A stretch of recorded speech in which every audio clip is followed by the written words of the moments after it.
Gurur Brahma, Gurur Vishnu, Gurur Devo Maheshwara, Gurureva Param Brahma, Tasmai Shri Gurave Namaha.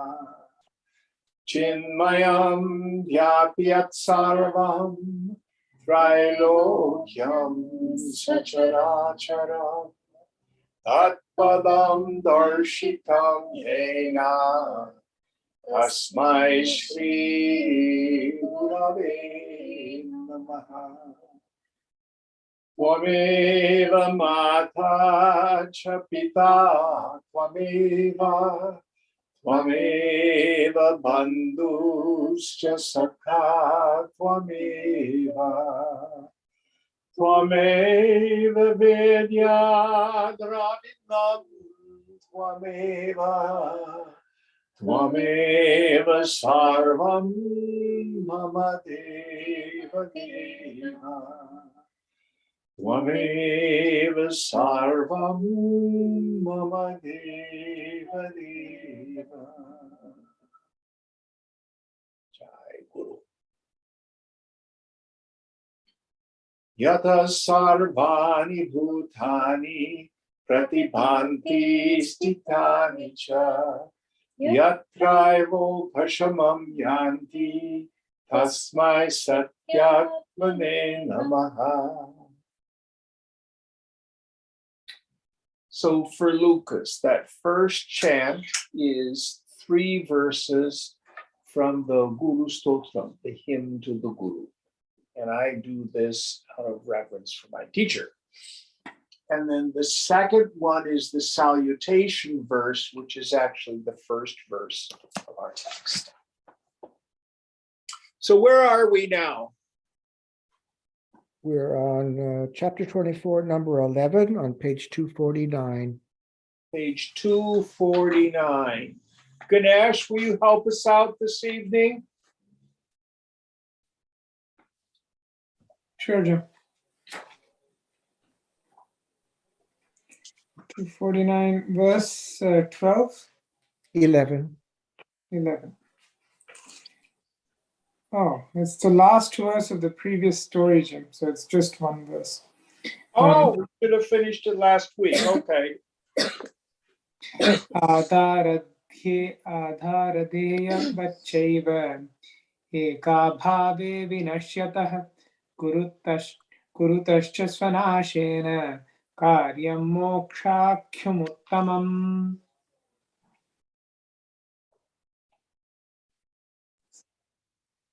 Both of them perish in the absence of one of them, just like a support and the supported.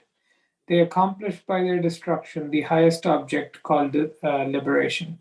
It's referencing prana, and the mind of beings are inseparably connected. So basically, Jnana Yoga and Raja Yoga. Yes. So again, the value of this book is it gives equal value to Raja Yoga and Jnana Yoga. But we've also been talking about how Vasana creates activity, ego-prompted activity, and both are prompted by ignorance. And if we get rid of any one of those 3, all of it falls. So, to review, what is ego-prompted activity? I'll be happy when, it'll be better if, more, better, different. I think my happiness is out there. Kartavya, obligatory action. Vasana, those impressions left in the unconscious, which have as a primary result the veiling of our self-nature. Here he's also said, control of the prana, you can stop the mind. When the last thought is thoughted, before the next thought starts thoughting, with the attentive faculty introverted.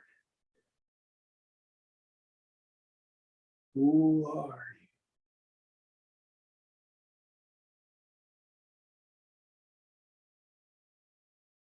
You can either do this through pranayama or self-inquiry. And again, Shrunahu, listen carefully. If all you do is asana, pranayama, uparari, dharana, and your goal is the cessation of the mind through that, and you do not deal with the vasanas, you will have what we call a jada samadhi, which is I, the ego, am still there and I see blank. That does nothing to free us. You might get high, but that's not the point. The proper practice of Raja Yoga includes vairagya. Patanjali in the second chapter, no, I lied, in the first chapter, towards the end, uses this phrase, abhyasa vairagya cha, practice and intense renunciation. It's the two together. All right, next verse.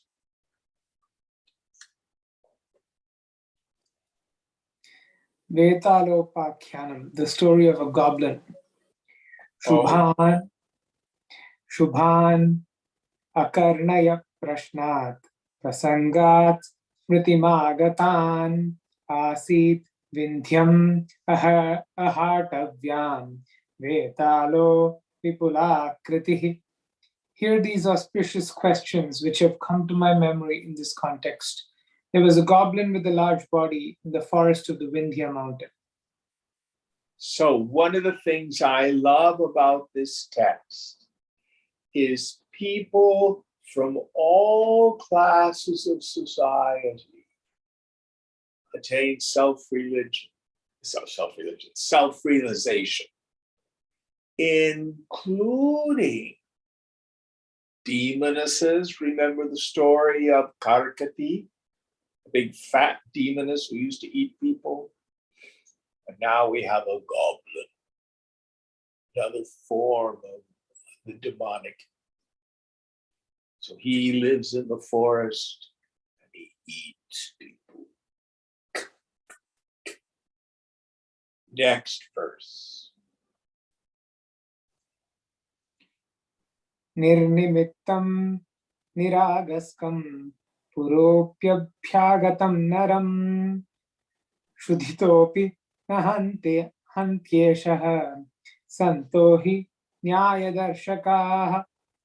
Without cause and without offense, the goblin does not kill even a man arrived before him, even if he is hungry. For the good ones exhibit justice or righteousness. So this is a very strange goblin. He doesn't eat good people. He doesn't eat people in that they have a cause. They're bad.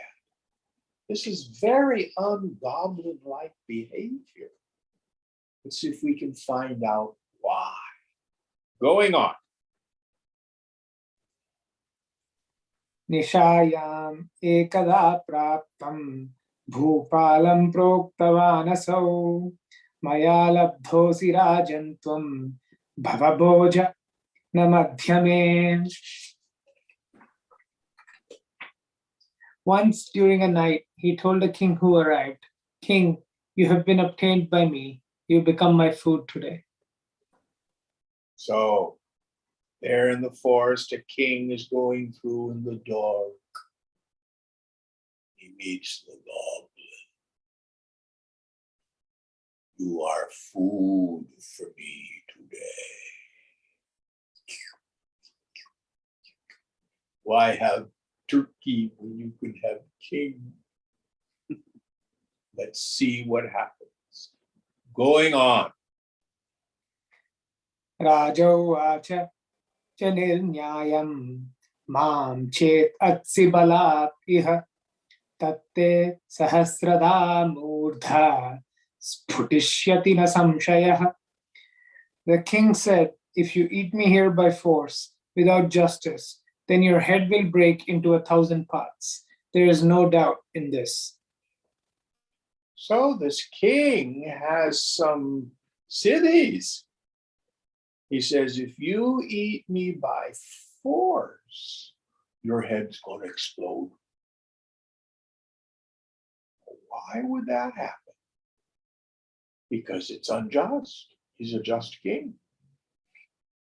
Very interesting. Let's see how the goblin responds to this. Going on. Vetalascha tata praha nyayayom hi mayochyate rajasi sakalaschascha puraniya tvayarthinam prashnanam uttaram datva prapuraya mamarthanam. The goblin then said, "This justice is indeed told now by me. You are a king. All the desires of a suppliant should be fulfilled by you. Having given Supplicant or suppliant? What's suppliant? I'm not sure that's the word. okay, there could be a C missing. It is spelled Suppliant. It probably is a misprint. It may be a supplicant. Go ahead. Read it again, please, from the top in English. The goblin then said, "This justice indeed is told now by me. You are a king. All the desires of a supplicant should be fulfilled by you. Having given the answer to my questions, fulfill my request." So, if you go to the court of the king as a supplicant, "Oh, king, I'm very poor. Help out my mother." The king's supposed to help you out.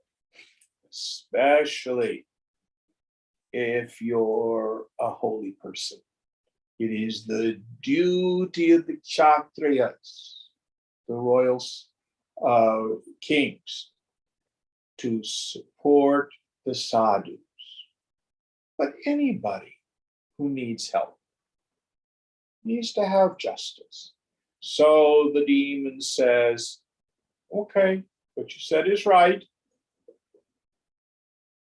But let me ask you these questions. And if you don't answer them, lunch."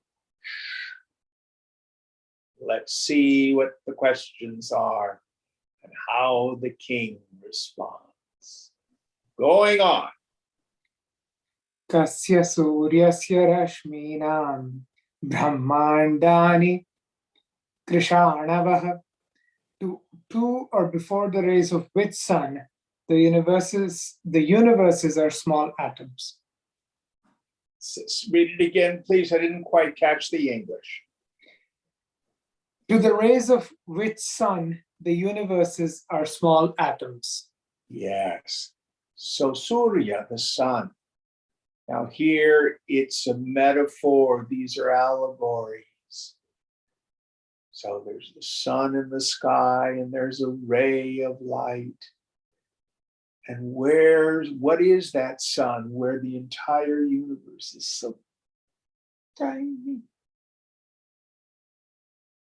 So those of us who studied Gita Remember when Krishna says, in one small portion of my infinite being, the whole universe exists. But here, the goblin doesn't know if the king is catching the allegory. Oh my God, what sun is this? Is it a red giant? That still doesn't encompass the whole universe. Let's see what he answers. Going on. Swapnat swapnantaram gachan shatashotha sahasrashah tyajati swachham kahaswarupam prabhaswaram. Moving from a dream to another dream 100 times and 1,000 times, who does not leave his natural state, which is pure and brilliant, though abandoning or going away from it? Yes. So the scriptures thunder, all this is like a dream. And if you dream you're out horseback riding on Monday, and if you dream you're out sailing on Tuesday, and you dream on Thursday that you're trapped in a cave on Wednesday,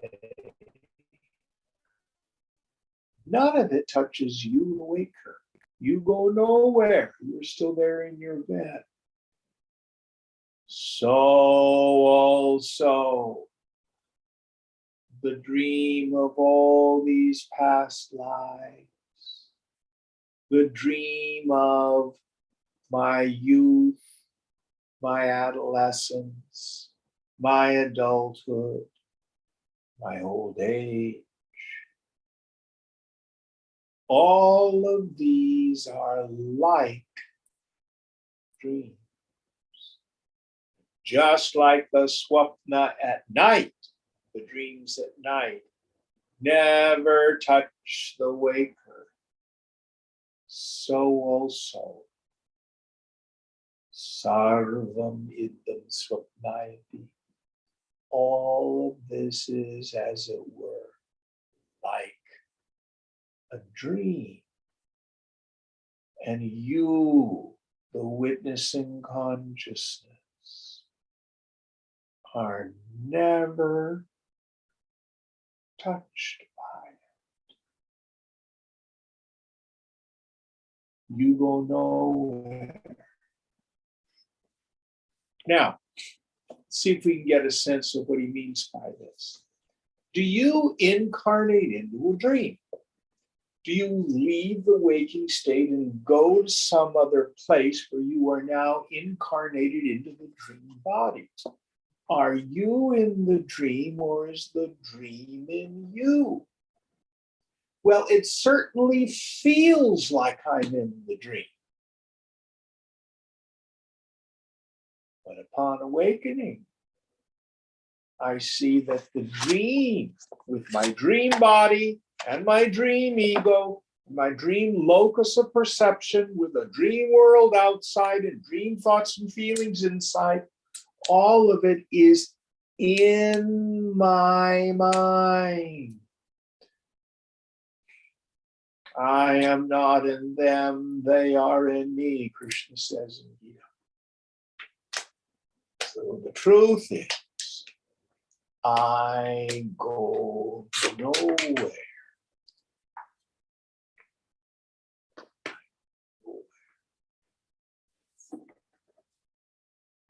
So that's what the goblin is referring to. Let's see if the king knows it. I bet there's a third question. Going on. Brahmandakasha bhuto bhutogha suryamandala meravah aparityajo aparityaja tonutvam kasyano paramanavah.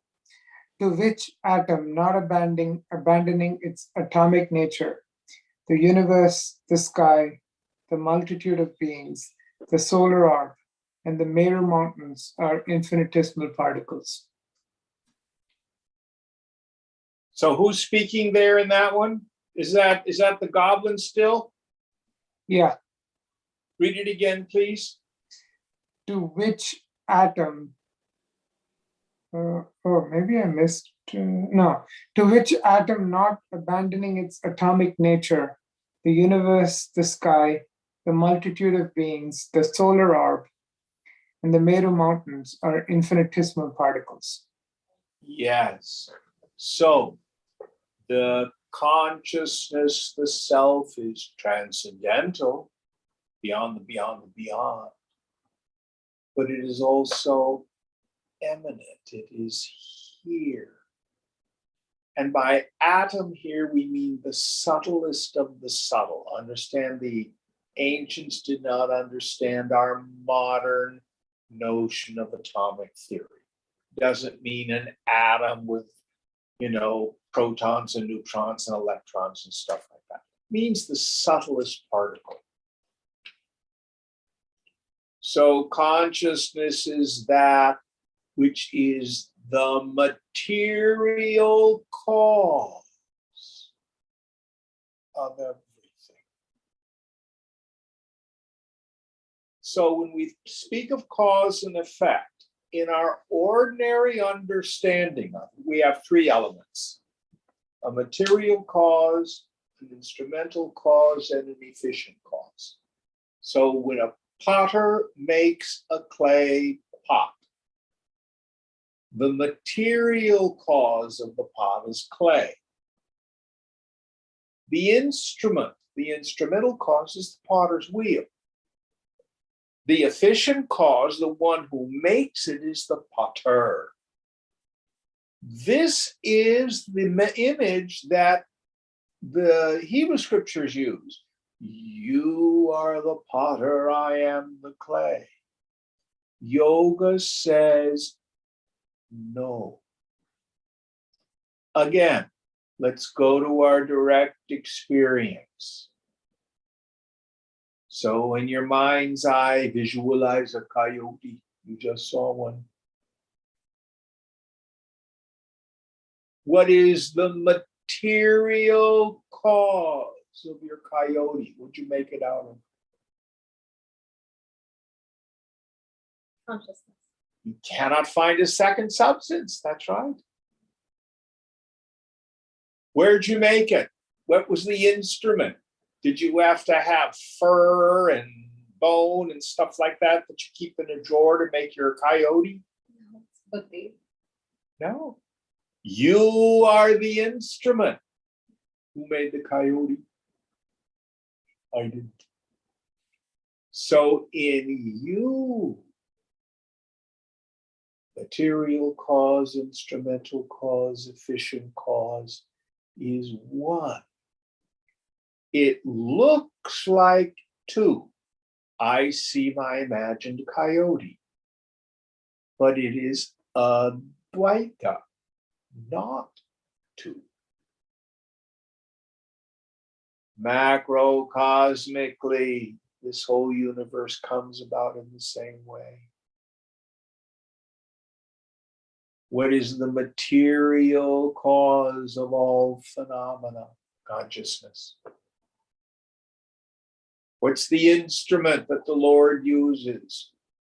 Consciousness. Where does it take place? Consciousness. Who's doing it? Consciousness. So even though it is the subtlest thing out of which everything is made. Let me give you another example. So the three of us are sitting here in my living room, and you see my coffee table. So what's my coffee table made of? Wood. Wood. But if you dream about a coffee table, what's the dream coffee table made of? Consciousness. Appearing as wood. Yet it never leaves its nature. It is like looking at your image in a mirror. Lucas is this handsome young man. He goes into the bathroom, looks in the mirror. Good looking man looking back. I go into the mirror and it's a fat old man with wrinkles. Has the mirror changed at all? We don't have to repair the mirror after I look in it. It is the nature of the mirror to have reflections in it. Now, our metaphor breaks down because with a mirror, there's an external object. Consciousness needs no other. So just like the bimba, the mirror is sthita, unmoving, and the pratibimba, the reflection, is nothing but the mirror appearing as reflection. So also, consciousness never leaves its nature, even though a world of name and form appears in it. Now, so what? So Pri and I were talking before class. She's going to meet some people, one of whom may be a difficult person.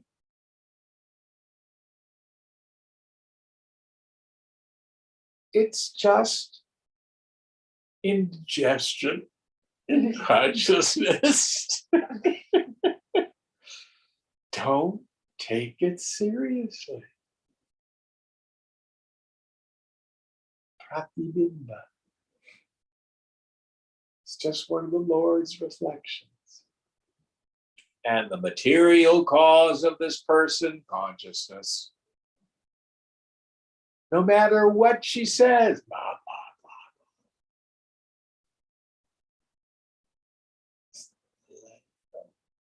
blah. Now, what is her real nature?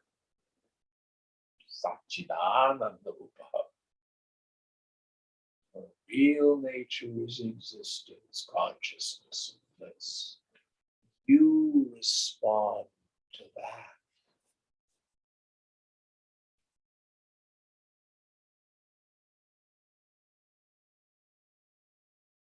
So this is where the teaching becomes eminently practical.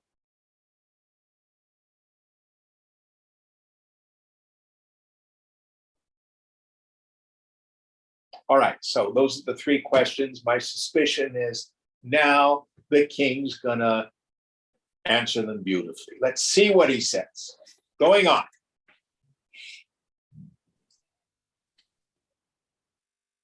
He's not going to be lunch meat. Kasyan avayavasyaiva hyantar majja jagatrayi ityuktavati vetale vihasyo vacha bhupati.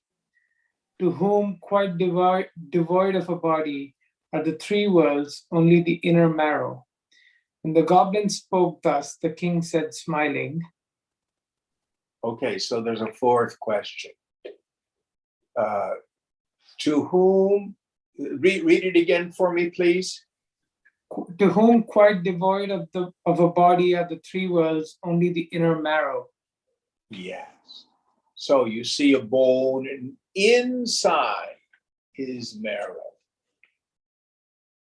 How can you have a body? You have no body, and yet you've got bones. That doesn't make any sense. Meaning, sarvam khalvidam brahma It looks like a world of name and form that's solid and real. The Chandogya thunders, all this is verily Brahman.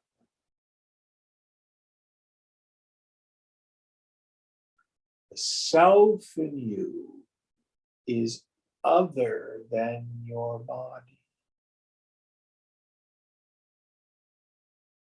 And the three worlds, heaven realms, earth realms, hell realms, past, present, future, gross, subtle, causal, there are all sorts of ways to divide it up. Three worlds. They are in me, I am not in them. Then Krishna goes on to say, well, actually, they're not really in me.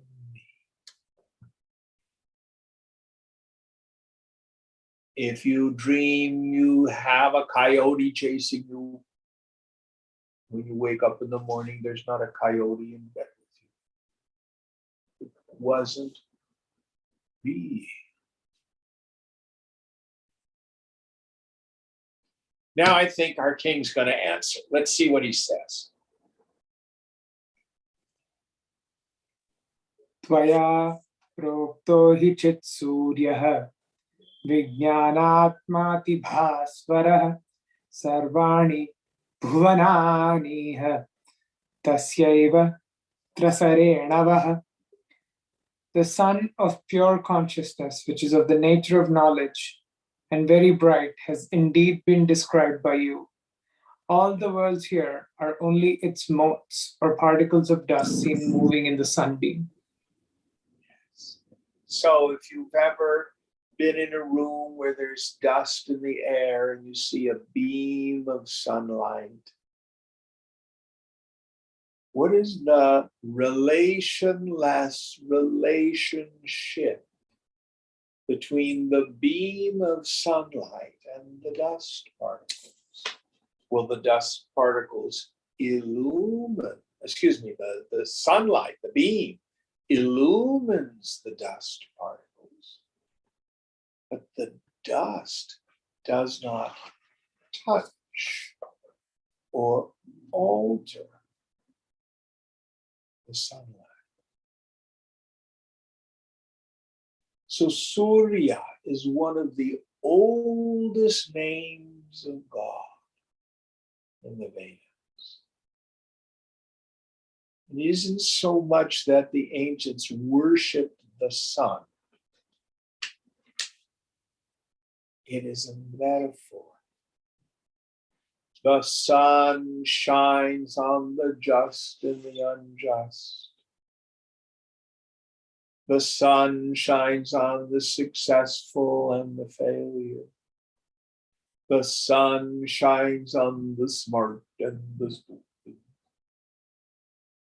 Consciousness illumines everything. Heat and cold in the body, the whole range of physical experiences.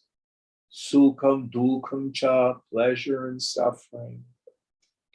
Siddha, asiddha, success and failure. Doubt and certainty. Everything in all the worlds appear in consciousness. Just like the sunlight is never altered by what it illumines, so also you are a changeless reality.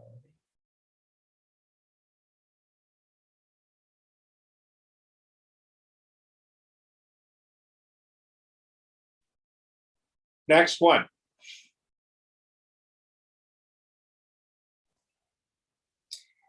Jagadakhe mahaswapne swapnat swapnantaram vrajan shantam tyajati no rupam jiva bhavam gate picha. Moving from one dream to another dream, in this great dream called the world. It does not abandon its tranquil nature, even though it has gone to the state of the individual soul or individualized consciousness. So, just as you have a dream on Monday, a different dream on Tuesday, and a third on Wednesday, you, the waker, remain the same.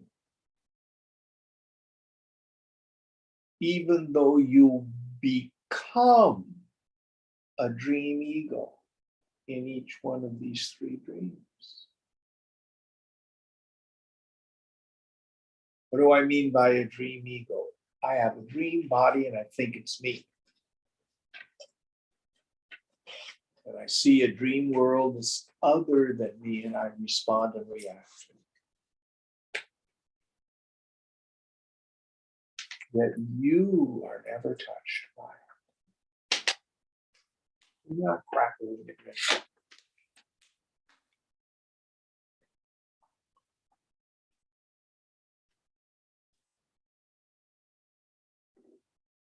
So also, consciousness never really is inside the body, but it illumines. It illumines this dream of egoism.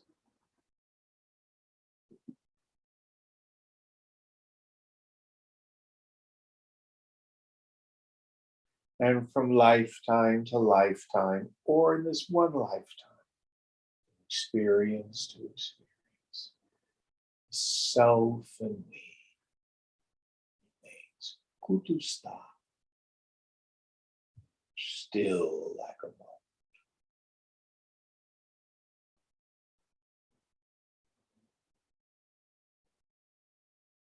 Next verse.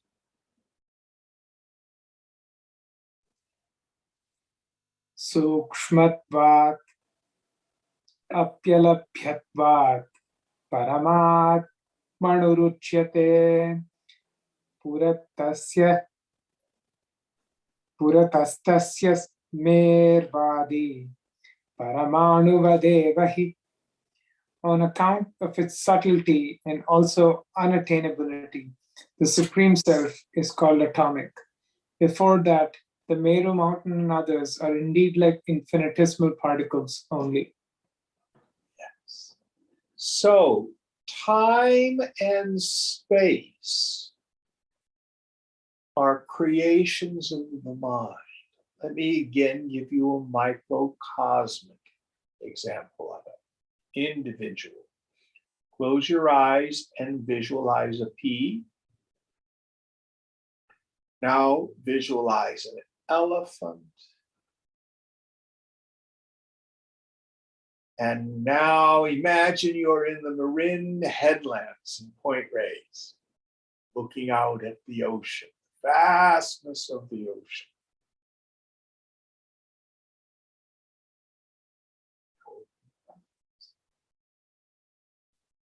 Small, medium, large, created in consciousness.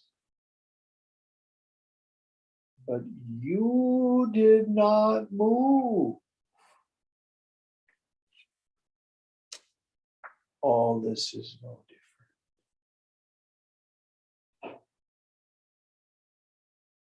No.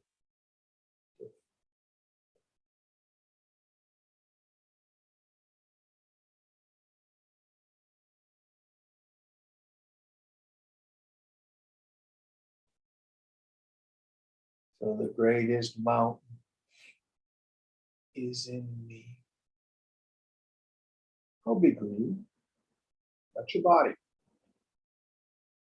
Can you find a dimension to the self?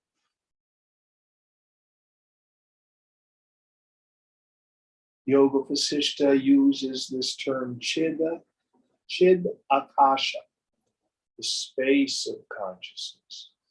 But in this story, he's called it smaller than the smallest, or subtler than the subtlest. The truth is, yourself has no dimension. It's outside of time and space.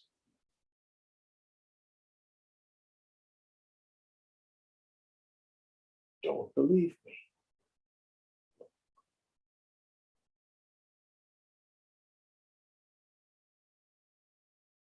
Next verse.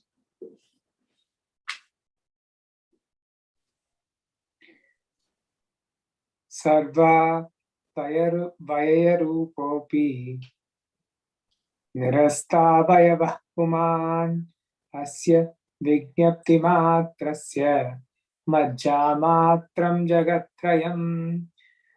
This person, though of the form of the whole body, is devoid of body. To him who is mere intelligence, three worlds as it were, only marrow. So by pure intelligence, he means pure consciousness, pure awareness. He doesn't mean pure smartness. English language is clumsy in comparison. So the body is not you. With Lucas, we did the meditation of Driktrishya Vivek, subject-object discrimination. You look at the candle. I'm not the candle. I'm the one who sees the candle. You go through the five outer senses. When you were a child, you had a little body. Adolescence, the body changed. Now you're an adult, the body has changed again. But I have known the changes. I am not the body. I know the body. Same way I know the coffee table. I know the sound of the traffic. Or I know a thought, or a feeling, or energy, or a visualization.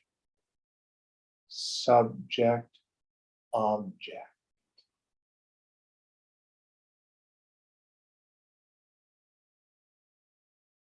I'm the knower of the body.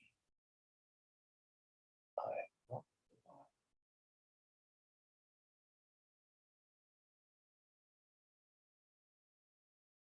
I like to use this example. So if you go to the barber shop or the beauty salon, you walk in, this is my hair. I'm attached to my hair. And then the beautician or the barber goes snip, snip, snip, snip, snip. Your hair's on the floor. Are you on the floor going, oh, I've been cut off, I've been cut off? No. You look down, oh my God, it's gotten so white. Oh my God, there's a little gray in there. You have no relationship to that. It's gone. I tell you, when you die, it will be similar.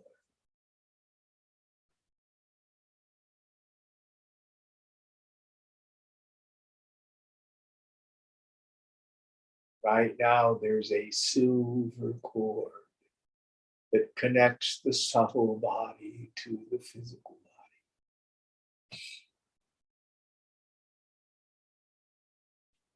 It's gone.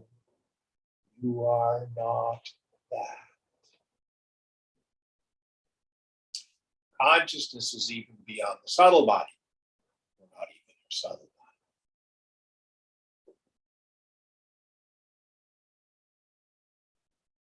This asparsha yoga is the term Gita uses. Asparsha means untouched. Yoga means joy. It is the touch of the untouched. Because of consciousness, the body's enlivened, the senses function, the mind and the intellect do their thing, yet they never really touch me.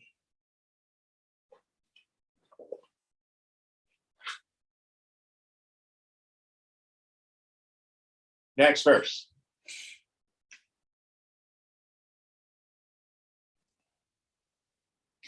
Iti rajavacha shrutva vetala shanti mayayau babhuva cha sada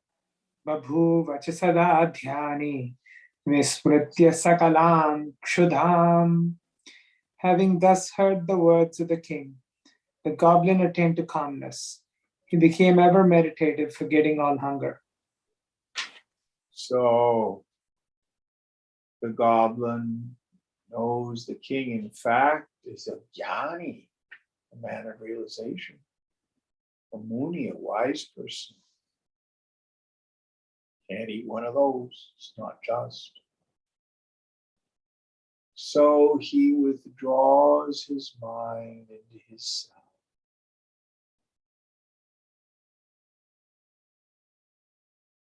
Becomes extremely calm.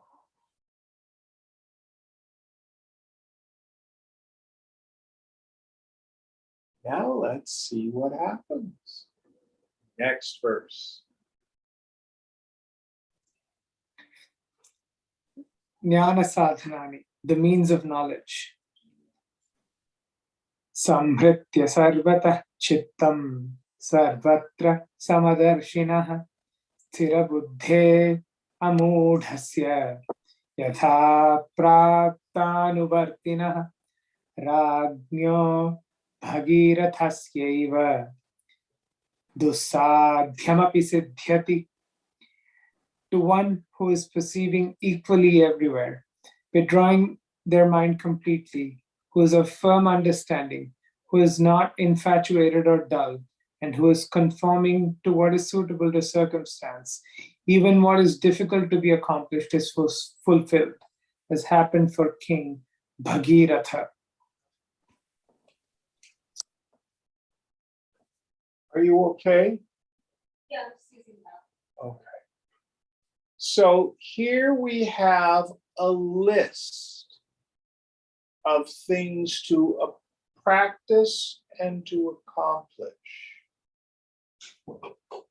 And if we do so, we will be like this king who has steady wisdom. So let's go through each one.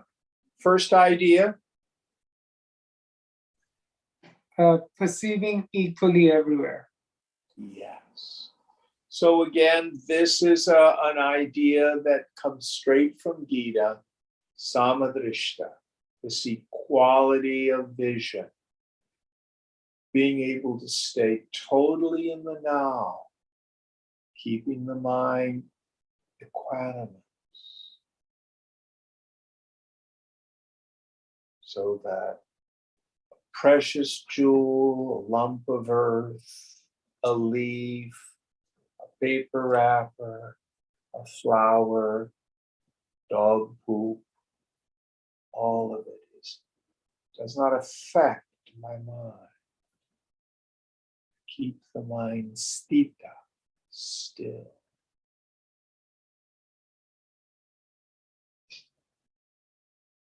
This is called meditation in action. Not letting the mind return to the past, race off into the future, not getting caught up in stories, keeping it quiet. Next idea. Withdrawing the mind completely. So Shankar will talk about Shama, Dhamma, and Uparati. Shama is this deep introversion of the mind when it's not agitated by the presence of objects. Ordinary person sees an object of desire, a person of desire, and they go, ooh. Or they see something that's aversive and they go, ooh, like that. Shama, no, you keep the mind tuned up, keep it introverted.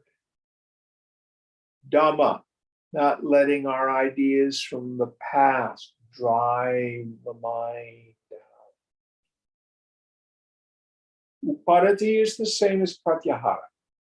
It means sense withdrawal. One meaning of it is when I'm in meditation, I have the capacity to tune out the external world. But Shankara says the best uparati is when I can move through the world and let all the sensory data pass through like water pouring through a wicker basket.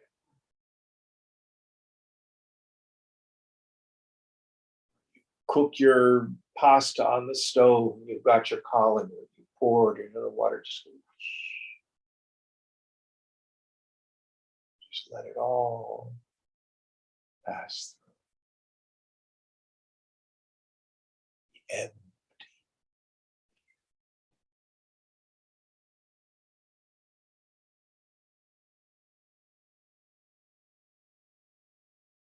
Next idea.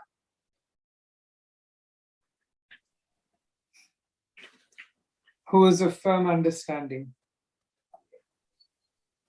So, by having a firm understanding, first and foremost, we've practiced, internalized, and understood viveka. This discrimination between the real and the unreal, the subject and all the objects.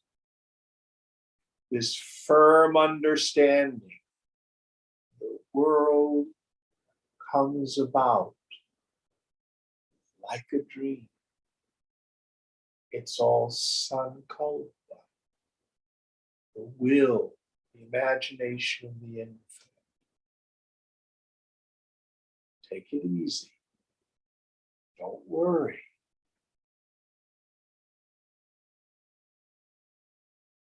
It's all okay.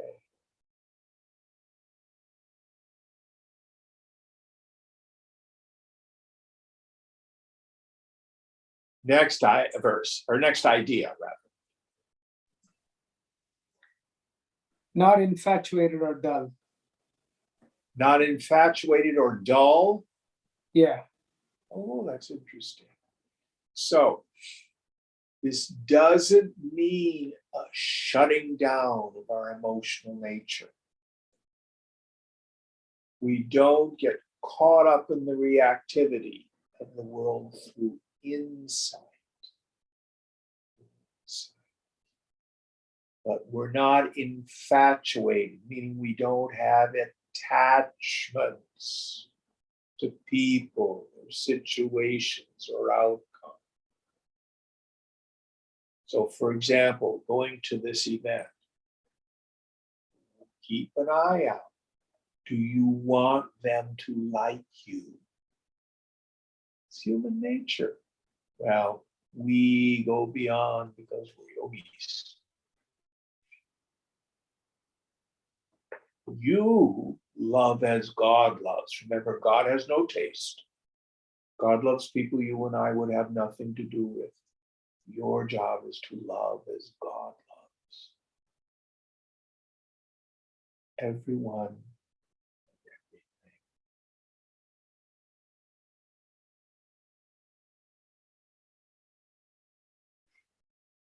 Practice. It's not flipping a light switch. Next idea. Conforming to what is suitable to circumstance. Yes. So the woman of knowledge, the man of knowledge, doesn't have a rigid idea of what he's supposed to be.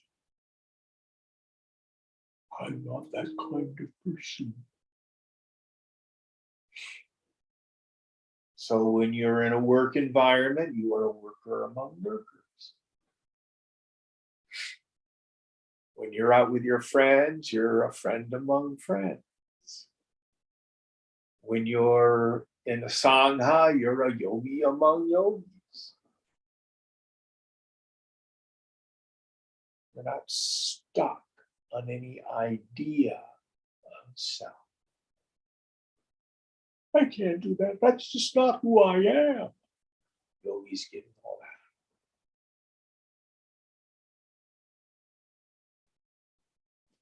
that. Doesn't mean the yogi compartmentalizes. It's not like I have one personality at work or I'm a goody goody and then I go out and I'm just a rascal at night. Don't mean that. Mean that you're not attached or identified with any position. So you're comfortable anywhere.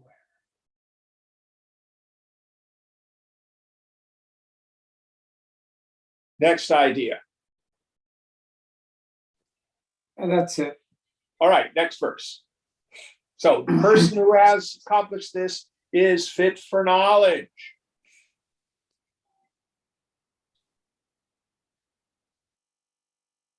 Next verse. Asit Bhagiratho Rama Raja Paramadhar Mikah Yauvane Vartamanopi Lokayatram Vicharayan Atyudvignamana Bhutva So Prachat Tritulam Gurum. Rama, the king Bhagiratha, was a very virtuous person.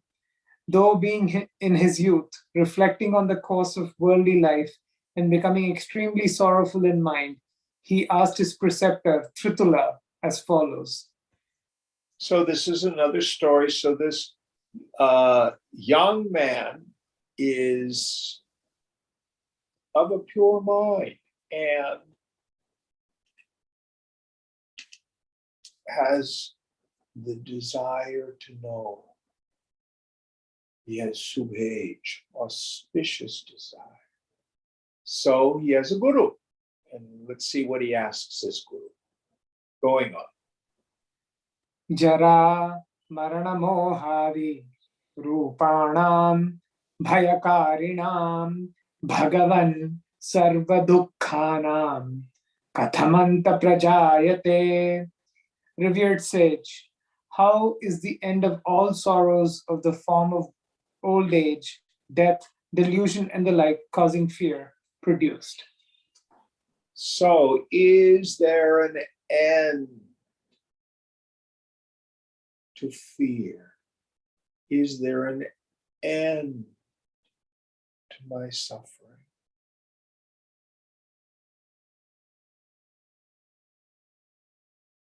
What is it possible to cross beyond the ocean of change and samsara? So what are the means? Very important question. Let's see what the answer is. Going on. Chinmatram sarvagam shantam asti nirmalam achyutam dehadinetarat kinchit iti vedmi munishvara. Great sage, I know that there is the reality which is only pure consciousness, all-pervading, tranquil, stainless, and imperishable, and there is nothing different whatever such as the body. So he has what we call paroksha jnana, indirect knowledge, either through reading the scriptures or hearing in satsang. He's aware of this supreme state, parampadam. Not established. Going on, next verse. Kim tvatra pratipatti me sputatam etina prabho etavan matra samvittihi syamaham sarvada katham. Lord, but in this respect my perception of the truth does not arrive at clarity. How may I remain always as just this pure consciousness of such nature. So even though he intellectually knows the truth, he does not live from it. He doesn't abide.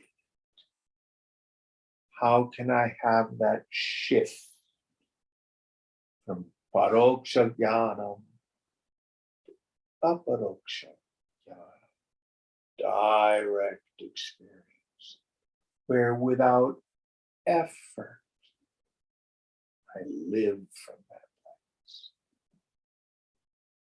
Let's see what the sage says.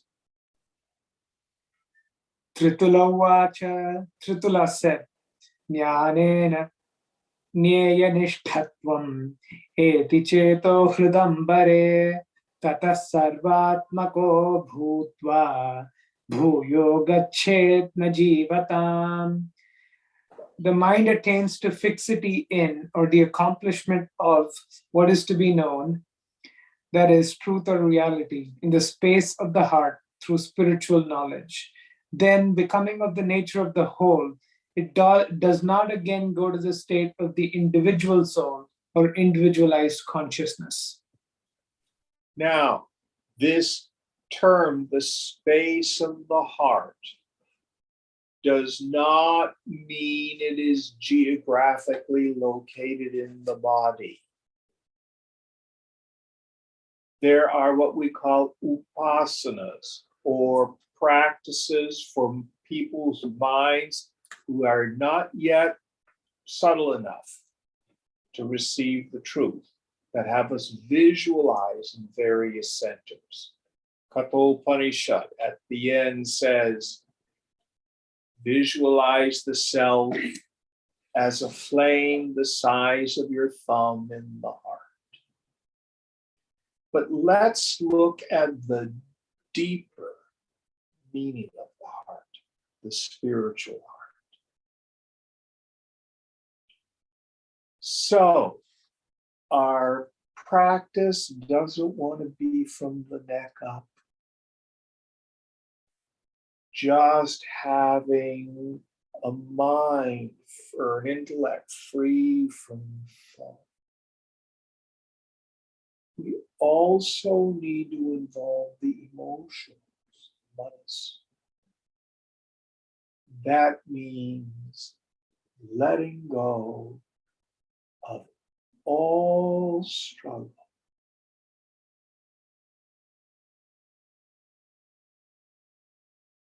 So when the intellect reaches a state of quiescence and the mind reaches the state, all our striving ceases.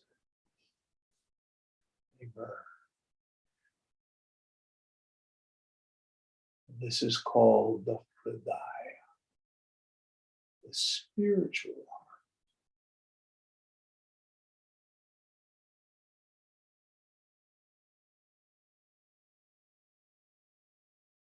Now, the ancients would call that the heart for a very interesting reason. So, if I were to say, which one of you is Priya? Gesture to yourself. I can't see, where did she touch herself? The chest. The chest. Yeah. Lucas, where are you? Are you? Point to yourself. Nobody goes, we don't, I'm Jim. Nobody does that. No, it's me. Isn't that what we all do? It's a mudra. This is why the ancients used to say the mind is located here. So that's why they called it the heart. But the deeper meaning is the absolute quiescence of thought and the intellect, and complete cessation of striving and struggle.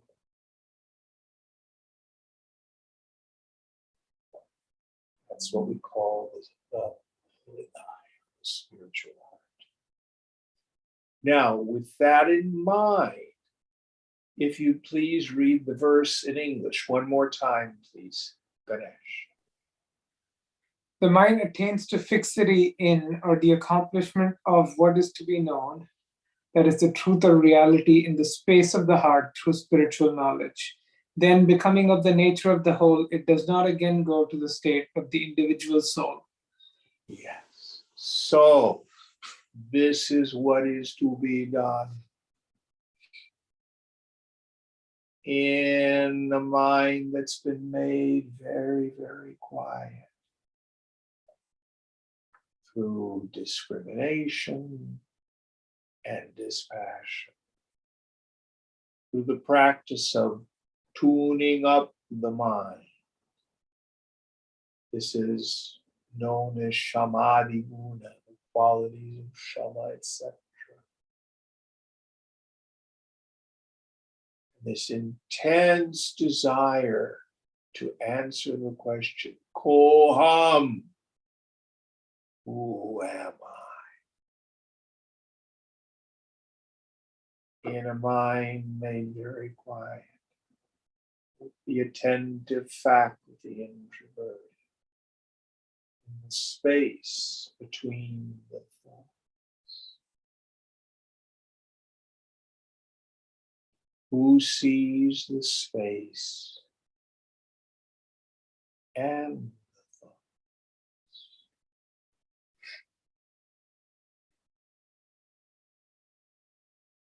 See, there's nothing there. Now, when you are the dreamer and you wake up to be the waker, that is a gross shift in identity.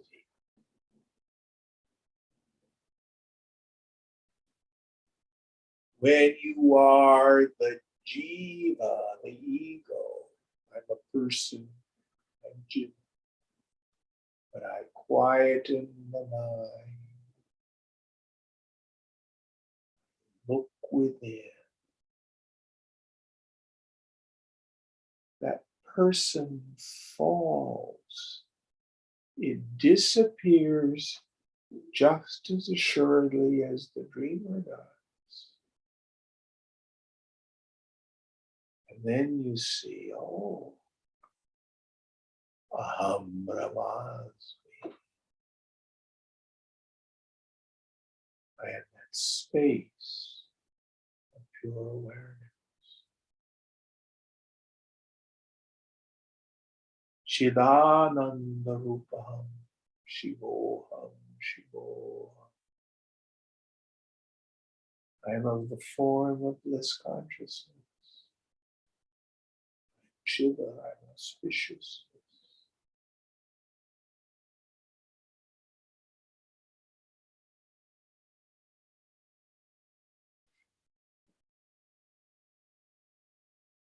And here he uses attaining to fixity in that. It doesn't mean one chance experience. It means we are sthita prajna parusha, people of steady. Or Shankara says, who's a full knower of the Supreme, who has retired into the Supreme, who's as calm as a fire that has burned up its fuel. I love that image. If you go out camping and you build a campfire early in the evening, big flame raging fire. But then hours later, when you're ready to climb into your sleeping bag, it's just banked coals. It's a fire that has burnt up its fuel. So you and I, the raging fire of desire. Gimme, gimme, gimme, gimme, gimme. I keep on keeping on. Abhyasa vairagya cha. Then for the woman or the man of steady wisdom, calm as a fire that has burned up its fuel.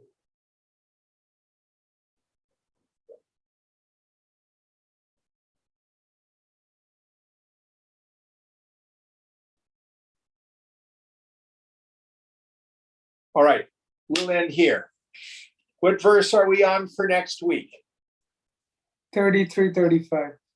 Okay, now, housekeeping. We will have one more Monday night class this year. I think next week is the 12th. That will be our last Monday night class of the year. And we will resume this text on the 9th of January. I'll put all this in an email and send it on out. Om Purnamada Purnamidam Purnat Purnamudachyate Purnasya Purnamadaya Purnameva Vasishyate. Om Shanti Shanti Shanti.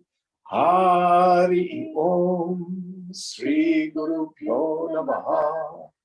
Hari Om.